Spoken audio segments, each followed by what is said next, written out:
Hi, welcome to the bathtub. This is the old masturbator, the Scott Bradfield, the old masturbator, this parakeet, Dodo. Lucky's hiding downstairs because Dodo terrifies her.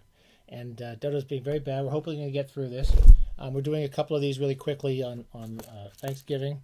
Here, have some food. Give her treats. She just wants to fight. Oh my gosh. I get no respect in this house. There she goes. There's Dodo getting her treats on the mouse pad. Remind you again, Christmas is coming up. International Bathing Alliance. It's free. It costs nothing. You can give it to people you love. You give it to people you hate. It doesn't cost you a nickel. That's the great part of the International Bathing Alliance. You just give me their name, and I put their name on a Google map and send you the link. That's the entire thing. That's all you get.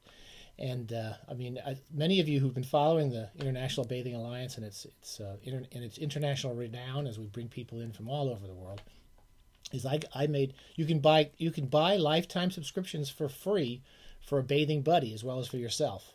On the Black Friday deals, you get 2 for 1. You can get 1 for you and 1 for your bathing buddy.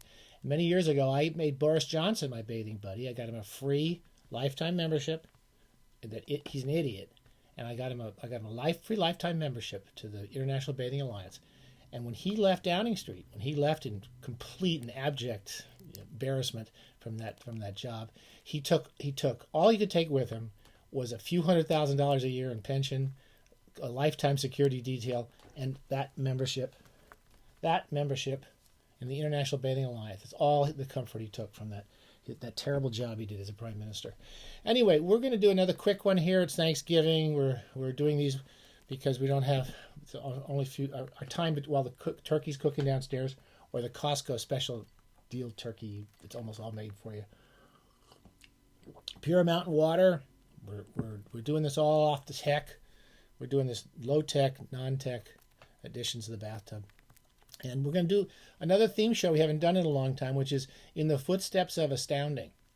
I was going to show you that years ago I reviewed a really, really fun book about John W. Campbell and the astounding years of science fiction, and particularly in the 40s and 50s and 60s. And all the writers he kind of brought forward, helped bring forward, like Isaac Asimov and L. Ron Hubbard and Heinlein were the 3 significant figures in that book. But he brought forth a lot of writers. A lot of big writers came out in the footsteps of Astounding. And so every once in a while, I'm clearing off Christmas is coming up, so I'm clearing off my shelf over there. You know, that my little, where is it? Oh, there, you can just sort of see it underneath the light over there. You see it's the stacks, the unwieldy stacks of books are kind of going down because I'm kind of doing these to clear up all these books I've been reading for maybe a couple of years, some of these books.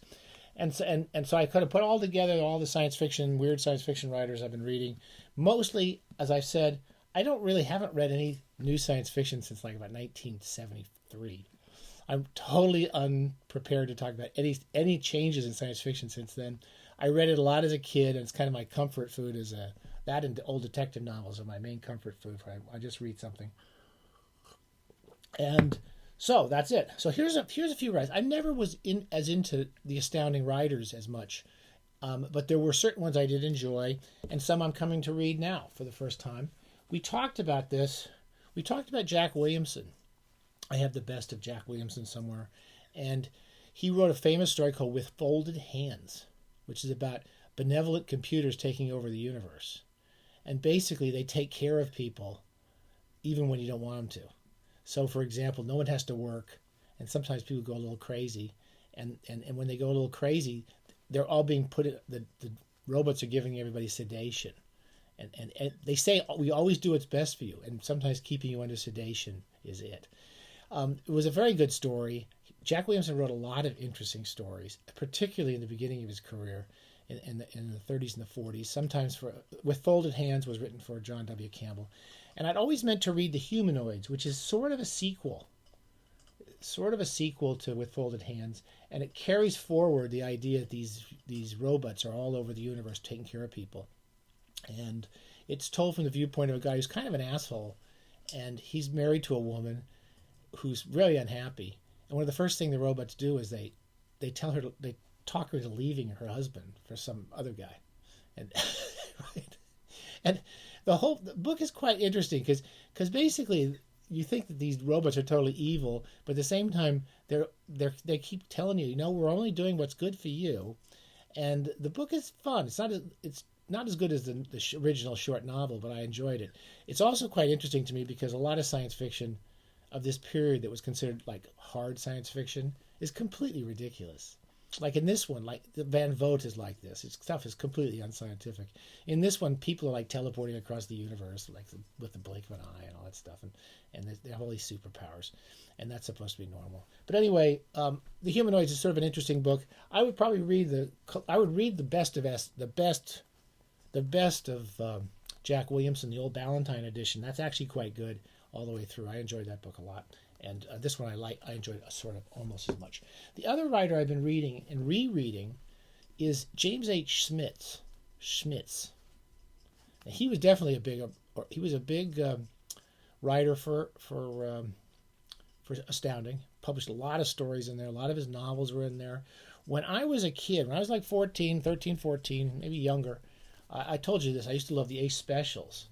And two of my favorite science fiction novels when I was about 13 were The Witches of Caris, which I think was a series of long novellas that were published, maybe in Astounding, about traveling all over the universe with some. I think there's 3 girls or 3 witches who have certain superpowers. And anyway, I really enjoyed that. I must have read it a couple of times when I was young. And then this other one called The Demon Breed. And all I remember about it, he does a lot of stuff of alien invasions and alien cultures coming into this kind of giant international confederation and lots of wars between interstellar confederations. And this is a woman, she's on the run from some evil aliens, and she has these 2 kind of alien creatures who are with her. He does really good aliens and kind of fun, interesting aliens. And I really loved both those books when I was a kid. This is a series of books I found out about when I moved here. Moved to SLO about 6-8 years ago. Baen Books, about 20, 30 years ago, kind of rediscovered Schmitz and republished everything of his in a series of big volumes, large volumes. They did a number of important writers this way. Cordwainer Smith, they went back and did the same thing to. And those are all kind of cool collections to collect. And I've never read Agent of VEGA, which I sort of enjoyed. I kind of was going in and out of it. He's sometimes very complicated plots. He often has long scenes of just exposition, people sitting around talking. But he's very good with alien cultures, and if you can keep all the ball, he sometimes has a lot of different characters coming and going in a story. And I got a little lost sometimes. But again, it's an international spy and network. And then after this novel, Agent of VEGA is a novel of collected novellas. There's just a lot of random stories of Schmitz. And some of them are a little boring. Some are really quite fun and really old-fashioned SF. And I think if you like old-fashioned SF and you don't know Schmitz, you should try him. Here's another writer, definitely in the footsteps of Astounding. Hal Clement was published quite a bit by Astounding.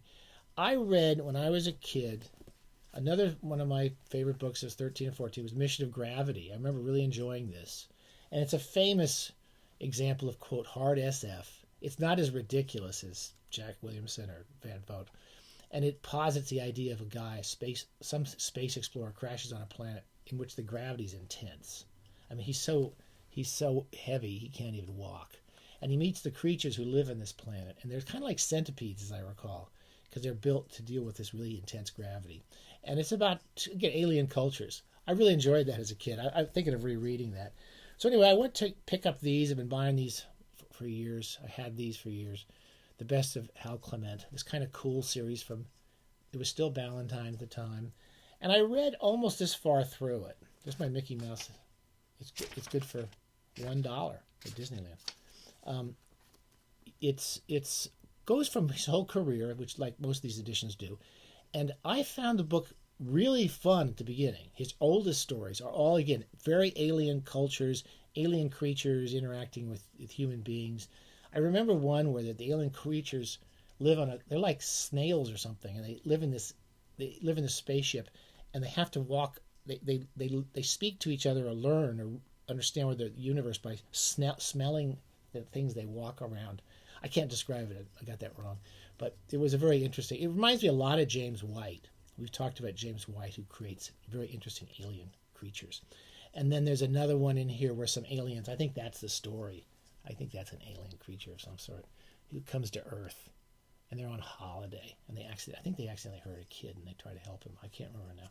Anyway, the stories are really good. Lots of early stuff is really good. And then about 2/3 of the way through, there became these kind of scientific puzzle stories, like how do you, I don't know, outwit gangsters on a planetoid, and then what was the last one I tried to read? Oh, how do you find if you get lost on the moon, how do you find your way back again?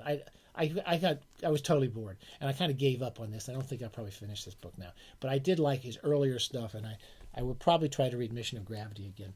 And finally, I picked this up because I remember reading this again when I was a kid, and I never heard much about Vincent King, but I love the old Ballantine books. They're just beautiful books. This isn't even in very good shape. But Light a Last Candle. And Vincent King only wrote 2 or 3 novels and a few stories. And in the 70s, this might be 1969, I think. And he had a couple others in the early 70s. I read nothing about him, but I remember really liking it. And I reread it, and I enjoyed it again. It's about, you think you're in a post-apocalyptic landscape. There's a lot of switches of what's really happening and knowing what's happening in it. But there's these so-called free men, free human beings who are wandering out there. And then there's all these sort of modified creatures who seem to have been modified by an alien race. And there's an alien race. And the central character is trying to figure his way amongst this kind of contradictory and confrontational cultures. And he goes back and forth across all these different kind of, alliances. And he makes alliance with all these different creatures at different times. And it's, I guess that some people have 4 arms, and I think a lot of the women have 4 boobs because they're breeders or something. But it's a really interesting, kind of fun book, and it's it's kind of moves along really quickly. It's not in the footsteps of Astounding. It's not at all a John Campbell book, but I enjoyed it. I thought I'd tell you about it if you're looking for some old 60s, 70s SF. All right, that's it. Happy bathing, happy Thanksgiving. We're going to clear off a few more shelves. We're getting the big, exciting, get grandma and the kids. You're going to have to get them into bed every night. Make sure they're, rested for all the excitement of the holiday bath-taculars coming up in a couple of weeks. All right. And join the International Bathing Alliance, and you won't be so rich. Bye.